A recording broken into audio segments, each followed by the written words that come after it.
பரீட்சையை எப்படி எதிர்கொள்ளணும்னு மிக சிறப்பாக மரியாதைக்குரிய பாரத பிரதமர் வழிகாட்டி இருக்கிறார்கள். புதுவையைச் சேர்ந்த மாணவியும் பங்கெடுத்துக் கொண்டது நமக்கெல்லாம் மகிழ்ச்சி.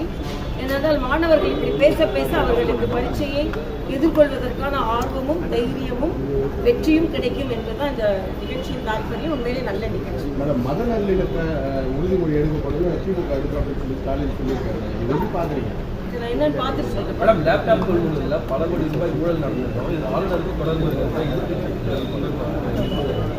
சும்மா, அதாவது என்ன தொடர்பு இருக்கு கேட்க சொல்லுங்க. என்ன தொடர்பு இருக்கு?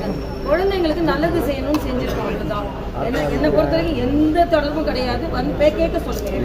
எனக்கு இந்த பணத்தை பத்தி மாத்திரம் என்கிட்ட பேசினா ரொம்ப கோவம் வரும்.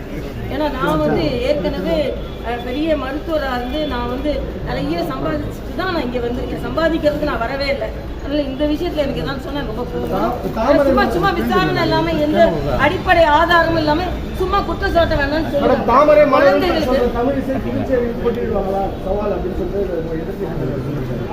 அவர் சவால் விட்டுட்டே இருக்கட்டும், பார்க்கலாம்.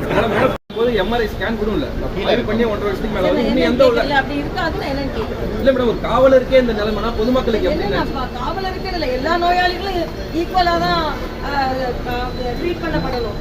ஈக்குவலா தான் ட்ரீட் பண்ணப்படணும். ஈக்குவலா தான் ட்ரீட் பண்ணணும்.